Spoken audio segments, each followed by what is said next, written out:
Bienvenue chez Even Audio, la plateforme dédiée à votre épanouissement sur les plans spirituels, émotionnels et physiques. Si vous appréciez notre contenu, n'hésitez pas à nous laisser un like, un commentaire, à partager et à vous abonner en activant la cloche de notification pour recevoir toutes nos nouveautés. Ensemble, faisons avancer le royaume des cieux. Dans cet extrait, nous vous proposons la version audio du livre Les langues au-delà de la chambre haute du révérend Kenneth Hagin. Nous vous souhaitons une bonne écoute et que Dieu vous bénisse. Chapitre 1.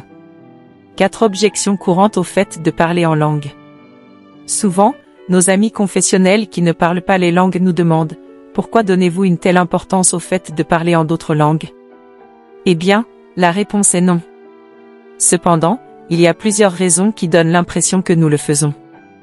L'une des raisons est le fait que ceux qui sont en dehors du cercle du plein évangile nous posent toujours des questions sur le sujet en nous obligeant à en discuter. Voici quelques autres raisons pour lesquelles il semble que nous accordons une grande importance au parler en langue.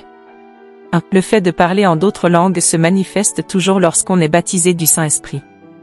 C'est la preuve surnaturelle que le Saint-Esprit remplit la vie d'une personne. Nous en parlerons plus en détail plus tard.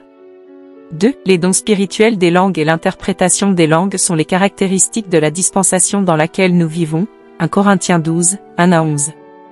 3. L'apôtre Paul a donné une place importante au sujet des langues. En fait, dans sa première lettre aux Corinthiens de l'Église, il a beaucoup écrit à ce sujet. Voir 1 Corinthiens 14. Pourquoi Paul a-t-il accordé autant d'importance aux langues? Parce qu'à l'époque, comme aujourd'hui, le sujet était très mal compris. Nous allons couvrir beaucoup de terrain en explorant ce que la parole de Dieu dit au sujet du remplissage du Saint-Esprit avec la preuve de parler en langue.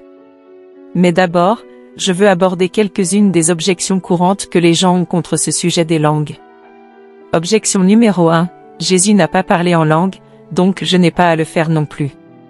Il est vrai que même si vous trouverez tous les 7 autres dons de l'Esprit manifestés dans le ministère terrestre de Jésus, vous ne trouverez pas les langues et l'interprétation opérant dans son ministère. Vous ne trouverez pas non plus de parler en d'autres langues ou d'interprétation de langues en démonstration dans l'Ancien Testament, bien que vous trouverez ce don prophétisé dans Ésaïe 28, 11-12. Les dons de l'Esprit sont caractéristiques de cette dispensation du Saint-Esprit, ou l'âge, qui a commencé avec l'effusion du Saint-Esprit au jour de la Pentecôte tel que rapporté dans Actes 2. Jésus a mentionné ce nouveau don que Dieu donnerait à ses gens sous la Nouvelle Alliance. Dans Marc 16, 17-18, Jésus a déclaré que 5 signes surnaturels doivent accompagner les croyants, et l'une d'entre elles est que, ils parleront de nouvelles langues. Verset 17. Certains tentent d'expliquer ce verset en disant, eh bien, ça veut juste dire que si tu avais l'habitude de jurer et de raconter des blagues vulgaires avant d'être sauvé, maintenant tu ne le fais plus. Ou alors si tu mentais, mais maintenant tu ne mens plus. C'est vrai que tu ne devrais pas faire ces choses, surtout une fois que vous êtes un enfant de Dieu, mais ce n'est pas de cela que l'Écriture parle. Les 5 signes énumérés dans Marc 16, 17-18 sont tous surnaturels. Les croyants imposeront les mains aux malades, et les malades seront guéris surnaturellement. Ils chasseront les démons par le pouvoir surnaturel de Dieu. S'ils boivent quelque chose de mortel ou s'ils saisissent un serpent, il ne leur arrivera pas à leur faire du mal, à cause de la protection surnaturelle de Dieu. Bien sûr, cela ne signifie pas que vous pouvez gérer des serpents mortels juste pour prouver quelque chose. Mais vous pouvez être protégé de manière surnaturelle comme Paul était quand il a accidentellement ramassé une vipère mortelle avec une brassée de bois sur l'île de Melita, Acte 28, 3-5. Le serpent mordit Paul sur la main, mais il l'a juste secoué dans le feu, et le poison n'a eu aucun effet sur lui. Si 4 de ces 5 signes mentionnés dans Marc 16 sont surnaturels, est-il logique que Dieu ajoute un signe supplémentaire et le rende naturel? Non. D'ailleurs, Jésus n'a pas dit « quelques croyants parleront en d'autres langues ». Il a clairement laissé entendre que tous les croyants devraient faire de même. Pourquoi alors la plupart des croyants ne parlent-ils pas en d'autres langues? Je suis sûr que nous pourrions trouver un certain nombre de raisons pour lesquelles cela est vrai. Parfois la raison est pertinente pour l'individu. En d'autres termes, certaines personnes ont leurs propres raisons personnelles pour ne pas parler en langue. Cependant, je suis également sûr de la raison numéro 1, il y a eu très peu d'enseignements solides, logiques et scripturaires quant à la portée et la valeur du parler en langue. En conséquence, de nombreux gens ne sont pas conscients de ce don que Dieu a rendu disponible pour eux.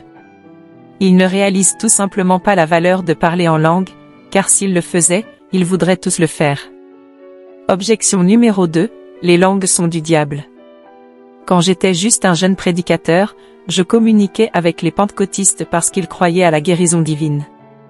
J'avais été guéri et relevé d'un lit de mort par la puissance de Dieu, et cela a renforcé ma foi dans la guérison pour communier avec d'autres personnes partageant la même foi précieuse. En conséquence, mes collègues confessionnels étaient profondément préoccupés par moi et ils me prévenaient à propos de ces pentecôtistes. Ils ont parlé avec sincérité et honnêteté, mais avec des esprits embrouillés par des concepts théologiques non bibliques.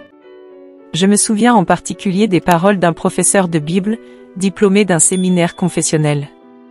Il m'a dit: « Je reconnais que presque tout ce que ces gens du plein évangile enseignent et prêchent est fondamental et juste. Et j'admets aussi qu'ils vivent une vie meilleure que nous dans notre Église. Mais parler en d'autres langues est du diable. » Je n'ai pas répondu à cet homme tout de suite, mais je me suis dit: comment les gens peuvent-ils obtenir du diable quelque chose qui fait de les meilleurs? Je pensais que c'était toujours l'inverse. N'est-ce pas le diable qui essaie de pousser les gens à faire de mauvaises choses et le Saint-Esprit qui les aide à faire le bien? Cette pensée non biblique me rappelle quelque chose qui est arrivé à un gars de l'Est du Texas qui était sauvage avant d'être sauvé. Au début de la trentaine, il fréquentait une église confessionnelle, même s'il n'avait jamais été sauvé. Mais une fois adolescent, le jeune homme s'est déchaîné et a commencé à fréquenter les bars tous les soirs. Quel que soit le péché que vous voulez mentionner, cet homme l'a commis dans sa jeunesse, allant de l'alcool au juron en passant par les bagarres et les bagarres. En fait, il y avait des nuits où il fouettait tous ceux qui le défiaient et le chassaient. Il fallait qu'ils appellent 2 ou 3 voitures de police pour venir le chercher et l'emmener en prison. Ce jeune homme était coriace. Des années plus tard, des personnes du plein évangile ont commencé à témoigner de cet homme, et il a été sauvé, baptisé dans le Saint-Esprit et a parlé en d'autres langues. L'église qu'il fréquentait quand il était enfant le laissait tranquille pendant les plus de 20 ans où il avait été si sauvage. Le pasteur n'avait pas pris la peine de lui rendre visite une seule fois. Mais tout d'un coup, le pasteur qu'il avait ignoré pendant toutes ces années, est venu rendre visite à cet homme avec une profonde inquiétude, car il avait reçu quelque chose du diable. Ce serait drôle si ce n'était pas si pathétique. Cet homme m'a raconté personnellement ce qui s'est passé pendant la visite du pasteur. Il a dit: « J'ai laissé le pasteur parler un moment, mais quand il a dit « se parler en langue vient du diable », je l'ai arrêté et j'ai dit « Attends une minute. » Une minute, pasteur. Je sais que les langues ne sont pas du diable, car j'ai eu tout ce que le diable pouvait me donner quand j'étais pécheur. Si les langues étaient du diable, je les aurais eues depuis longtemps. Mais je n'ai pas reçu ce don jusqu'à ce que je tourne le dos au diable et que je sois sauvé et rempli du Saint-Esprit. Malgré tous ses efforts, le pasteur n'a pas réussi à dissuader cet homme de parler en langue. L'homme savait qu'il avait reçu ce don de Dieu. Quant à moi, dès que j'ai été rempli du Saint-Esprit et que j'ai commencé à parler en d'autres langues, je suis allé à la recherche de ce professeur de la Bible qui m'avait dit que les langues venaient du diable. Dans le passé, il évoquait toujours le sujet, mais cette fois-ci, je n'ai pas eu de réponse. J'en ai parlé parce que je voulais lui transmettre quelque chose. Une fois de plus, le professeur de la Bible m'a mis en garde contre « ces pentecôtistes », m'a-t-il encore dit, « se parler en langue vient du diable ». J'ai répondu « Attendez une minute, arrêtez-vous là. Vous dites que parler en langue vient du diable ? C'est exact. Eh bien, dis-je, si les langues sont du diable, alors notre monde tout entier l'est aussi. Les yeux de l'homme devinrent aussi grands que des soucoupes. Il semblait avoir vu un fantôme. Finalement, il a bredouillé, « De quoi parles-tu » J'ai dit, « Vous savez que j'ai été rempli du Saint-Esprit et je parle en d'autres langues. » Eh bien, le même Saint-Esprit que j'ai reçu connu dans notre dénomination, c'est le même esprit qui a recréé mon esprit et a témoigné à mon esprit que je suis un enfant de Dieu. C'est le même Saint-Esprit qui m'a donné la parole dans d'autres langues à l'église du plein évangile quand j'ai été rempli de l'Esprit.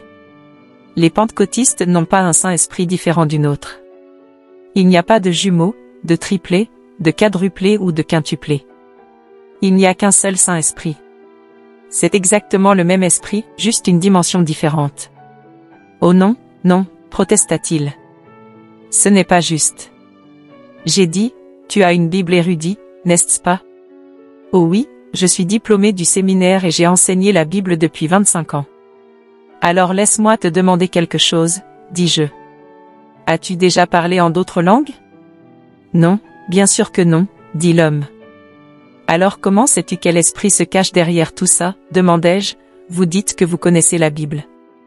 Alors vous devez connaître le proverbe qui dit qu'un homme celui qui répond avant d'avoir entendu est un insensé, Proverbe 18, 13. D'après ce proverbe, tu es en train de faire une bêtise en ce moment.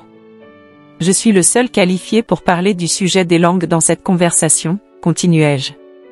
Vous n'êtes pas qualifié pour commenter à moins que vous n'ayez parlé en langue. Si vous l'aviez fait, vous pourriez me dire quel esprit se cache derrière. Mais je peux vous dire tout de suite que c'est le même Saint-Esprit. Je n'ai reçu aucun esprit étrange ou nouveau. Il est identique au même esprit que j'avais tout le temps. Quand j'ai été rempli de l'esprit, j'ai juste ressenti une plus grande mesure du Saint-Esprit. Donc, si vous parlez en disant que le parler en langue est du diable, toute notre dénomination est du diable. Mes paroles ont tellement choqué ce professeur de la Bible qu'il n'a ouvert son. Il a craqué une ou deux fois mais je n'ai rien trouvé à dire. Bien sûr, cette dénomination n'est pas du diable, et elle ne l'est pas non plus. Parler en langue vient du Saint-Esprit. Parler en langue vous ouvre simplement à une dimension plus profonde du même esprit. Vous pouvez aller approfondir auprès de Dieu si vous le voulez. Votre Père vous donnera ce que vous demandez. Maintenant, voici quelque chose que je voudrais vous transmettre dans ce sens. Si vous êtes un enfant de Dieu et que vous demandez à recevoir la plénitude du Saint-Esprit, vous n'obtiendrez rien d'autre. Je me souviens d'un professeur de la Bible d'une autre église qui est venu à ma réunion pour être rempli du Saint-Esprit. Avant que je prie pour lui, il m'a dit, « Maintenant, frère Hagin, je vais être honnête avec toi à l'avance. J'ai étudié la Bible et j'ai commencé à voir que les langues ne sont pas du diable. Mais j'ai toujours des problèmes avec ça. Je suppose que c'est la façon dont on m'a appris contre les langues depuis si longtemps. Pouvez-vous me dire comment je peux savoir que je ne recevrai pas le mauvais esprit lorsque nous prierons ?» Cet homme avait entendu toutes sortes d'histoires de personnes qui recevaient de faux esprits lorsqu'elles priaient pour le baptême dans le Saint-Esprit. En tant que jeune prédicateur confessionnel, j'avais moi-même entendu toutes ces histoires avant de recevoir le baptême dans le Saint-Esprit en 1937. Mais depuis lors, en plus de 65 ans de prédication parmi les gens du plein évangile, je n'ai jamais vu quelqu'un recevoir un mauvais esprit alors qu'il demandait à être rempli du Saint-Esprit pas une seule fois. Maintenant, ne vous méprenez pas. J'ai vu des gens remplis de l'esprit entrer dans la chair. Mais je préfère avoir un petit feu de forêt pendant que Dieu est à l'œuvre plutôt que pas de feu du tout. Je préfère avoir un peu de désordre que d'avoir l'ordre d'un cimetière où rien ne se passe. Cet homme voulait être sûr de recevoir le Saint-Esprit et pas un autre esprit. Quand nous avons prié, alors j'ai lu et simplement lu Luc 11, 11 à 13, « Quel est parmi vous le père qui donnera une pierre à son fils, s'il lui demande du pain? Ou, s'il demande un poisson, lui donnera-t-il un serpent au lieu d'un poisson? Si donc, méchants comme vous l'êtes, vous savez donner de bonnes choses à vos enfants, à combien plus forte raison le Père Céleste donnera-t-il le Saint-Esprit à ceux qui le lui demandent? J'ai demandé à l'homme, avez-vous des enfants? Ce à quoi il a répondu. Oui.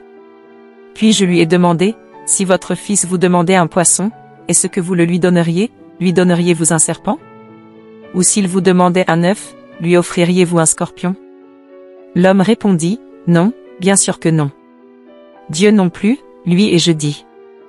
Je veux te montrer ce que Jésus disait quand il parlait en fait dans ce passage. Nous pouvons trouver la réponse dans le chapitre précédent dans Luc 10, 19, où il est dit, « Voici, je vous donne le pouvoir pour marcher sur les serpents et les scorpions, et sur toute la puissance de l'ennemi. » J'ai continué, vous voyez, Jésus ne parlait pas de serpents littéraux ou de vrais scorpions ici. Il parlait de la puissance de l'ennemi. Il parlait de démons et d'esprits mauvais, et c'est ce qu'il appelait serpents et scorpions. Cela nous permet de savoir que Jésus disait en réalité, si un fils demande un poisson, son père lui donnera-t-il un serpent, un mauvais esprit? Ou s'il demande un œuf, son père lui offrira-t-il un scorpion, un esprit maléfique? Puis j'ai dit à l'homme, tu es un enfant de Dieu, et cela signifie que Dieu est ton Père, n'est-ce pas? Oui, dit-il. Eh bien, dis-je, tout comme vous ne donneriez jamais quelque chose de mal à vos enfants, pensez-vous que votre Père Céleste vous donnerait à vous, son enfant, un esprit mauvais lorsque vous lui demandez son esprit? Sais-tu ce que ce type a fait quand je lui ai dit ça? Il a commencé à rire, puis il a immédiatement commencé à parler en langue. Une fois qu'il a été libéré de sa peur, je n'ai même pas prié avec lui pour recevoir le Saint-Esprit. Il dit, « Frère Hagin, si j'avais su ce que tu viens de me dire, j'aurais pu parler en langue il y a longtemps. » Cet homme avait été ligoté à cause de ce qu'il avait entendu, manquer les bénédictions que Dieu avait pour lui. Le diable avait bombardé son esprit de pensées effrayantes qu'il pourrait obtenir mauvais esprit s'il priait pour être rempli du Saint-Esprit. Cela ne doit jamais t'arriver, mon ami. Tu n'auras jamais à avoir peur de recevoir le Saint-Esprit. Mais voici ce que vous devez garder toujours à l'esprit, la parole de Dieu vous rendra toujours libre. Jean 8, 32, et vous connaîtrez la vérité, et la vérité vous affranchira. Jésus n'a pas dit que la vérité vous liera. Il a dit que la vérité de la parole de Dieu vous rendra libre. Il n'y a absolument aucun danger, absolument aucun d'un croyant recevant le mauvais esprit lorsqu'il demande à Dieu de le remplir avec le Saint-Esprit. En fait, je serai encore plus clair à ce sujet et je dirai ceci, si quelqu'un prétend avoir reçu le mauvais esprit lorsqu'il a demandé le Saint-Esprit, il a menti à ce sujet. Dire que les chrétiens peuvent recevoir un mauvais esprit lorsqu'ils demandent le Saint-Esprit voudrait dire que Jésus-Christ est un partenaire du mensonge. Et je préférerais de loin traiter une personne de menteur plutôt que de traiter Jésus de menteur. Romains 3, 4 dit. Que Dieu soit vrai, et que tout homme soit menteur. Jésus a dit. Combien plus votre Père Céleste donnera-t-il le Saint-Esprit à ceux qui le lui demandent? Luc 11, 13. En d'autres termes, si vous demandez le remplissage du Saint-Esprit, c'est exactement ce que vous obtiendrez.